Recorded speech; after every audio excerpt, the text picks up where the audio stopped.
We got a brand new Izu sword in Assassin's Creed Valhalla that is immediately one of the best weapons in the game, and you can also get it pretty early with no fighting required. Now sure, it can still take some time to complete the Tombs of the Fallen, but I will tell you everything you need to know in this video, so it will go even faster for you, and also go in depth on this brand new weapon and 2 secret combos that make this blazing sword even better. The timestamps are in the video bar, so you can immediately go to the part you want, although I would argue that you totally want to see everything so you know about this most overpowered build in the game. A like on the video would of course really help me out, subscribe for everything on Valhalla, and let's go. Yes, maybe you already noticed it, this is the same sword that we see at the start of Unity and that we can of course also get with Arno in the game ourselves, as we see in this awesome gameplay from DK Games. Well, you can also get it in Valhalla, and it comes with a special perk. If you namely lock onto a target and do a light attack, you shoot this energy projectile that goes to the target and deals damage. And also nice is that if they have a small shield, it will open them up for another attack. It sadly doesn't work against the larger shields from a standard bearer, for example. But yeah, this means that you can easily take out annoying archer enemies from far away with a melee attack, which is super satisfying, or kill targets before they can even reach you. It's also the first time that a lock-on is needed to trigger the effect of a weapon, which I find very interesting. Worth noting is that you can also apply the freezing effect in Dawn of Ragnarok with the ranged attack from this weapon, which is pretty overpowered, although the regular fire and poison elements will not be triggered only when you actually hit an enemy from close range. Like, you can still use the sword from close range and then send out a projectile and deal regular damage, so in the end have a bigger damage output, but the true power lies with a special combination. Maybe you already noticed it, but I'm only using the Fallen Hero armor set in the footage, which is also from the Tombs of the Fallen, where you also get this sword. You do not only see a special visual effect when combining the armor set and the weapon, but there are also huge gameplay advantages. So the perk says that you have 5 stacks, so can send out the projectile 5 times, after which you have to wait 15 seconds to use them again. Well, with this armor set equipped, you have 10 charges before the effect goes on cooldown, which is already amazing. And by the way, pro tip, if you don't want to wait 15 seconds, just equip and unequip the weapon to immediately use the projectiles again. Or even easier, if you make 2 identical loadouts with the blade and the Fallen Hero armor set and just switch to the one you're currently not using, then you will also reset the perk and can continuously use the ranged attacks. The damage of the projectile is, by the way, also doubled in combination with the Fallen Hero armor set, and you only need to have 2 pieces of this set equipped to have the power increase and the 10 charges. But it's way smarter to wear the full set, because then you unlock another hidden effect. So normally, if you get hit while wearing the Fallen Hero armor set, you drop a bomb on the ground that detonates and deals a ton of damage to surrounding enemies. This is still the case if you use the sword, but now after the explosion, a sort of spirit or sphere stays for 10 seconds that you can interact with for another special buff. So this does not only increase the damage of the projectiles a bit more, but also significantly improves the damage you do when you hit enemies from close by with either a light or heavy attack. Like, the numbers you will be seeing here are insane, making this totally the best combo for straight up damage in the game. Put the Mjolnir rune on the weapon, which you can of course make at the brand new rune forge in your settlement, and you have a really overpowered combo. Now, there are sadly some issues where the projectile can fly through the enemy when they are in a certain animation, so I hope they fix that. And it's also worth noting that the projectile damage is not increased with regular upgrades for the weapon. So don't worry if you don't have the resources, although in the end you of course do want to upgrade it for stronger direct hits. So to get these items, including 2 extra weapons that I will touch on in a second, you want to play the Tombs of the Fallen activity, which you can already access after building your settlement, so very early on in the game after reaching England. Near the shipyard, you can see NPCs who you can interact with, and they will point you to a tomb close by, or you can just also immediately go there.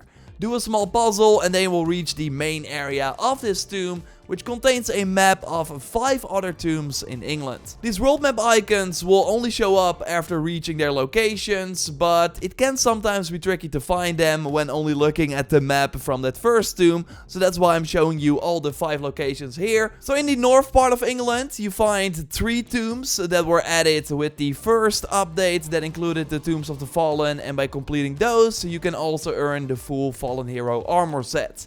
The 2 more recently added tombs can be found over here. The volcano one is in Hamptonshire, and there's also one in Sussex. And sure, it will be quite a journey if you haven't been here before, but you can already go here pretty early on in the game, and again, there's no fighting involved to get this amazing sword. Now there's another important piece of the puzzle, and those are the artifacts you can find after completing each tomb. If you get 5 of them, you want to return to the tomb near your settlement. This will then open the final AC Vault, which in the end gives you that blade. So look around after the cutscene and after opening the gear and weapon chest, and then you should be able to find these artifacts by exploring a new part that opened up after completing a tomb. But if you still have trouble, then in a moment Joyce and I will tell you the exact locations of where you can find each artifact. If you want to immediately jump to that part, you can do so via the timestamps in the video bar, because right now I first want to go over the 2 new weapons that are part of the tombs that were just added. You get the Togodomnus bearded axe from completing his tomb, and I think this one looks awesome, especially after upgrading it, as it adds this green glow to the blade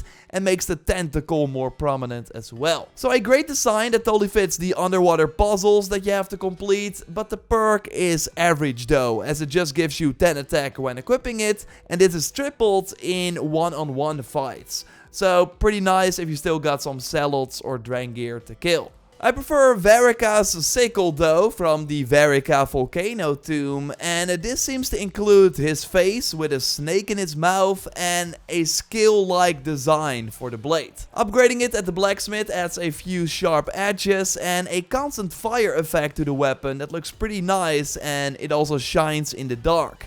After killing 3 targets with this weapon, it will be ignited for 20 seconds, after which you can build up the kills again. But yeah, this is the exact same duration as the Fire Strike ability, which you can just do with 1 adrenaline bar and also immediately activate again after the effect is over. So I don't think the perk from the sickle adds that much. Now the main reason to play the tombs is for that blazing sword and the Fallen Hero armor set. So let's go over the locations for the 5 artifacts. So for the Togodomnus tomb in Sussex, after completing it, from the entrance we want to go to the right, go through here, and then at one point you will see water, dive down, swim to the left, and then you will see the artifact. For the Varika tomb in Hamptonshire, after completing it, you want to go outside, so past the gear chest. There will be a linear path here, you will find some lifts to get higher up, and then you want to go to the left.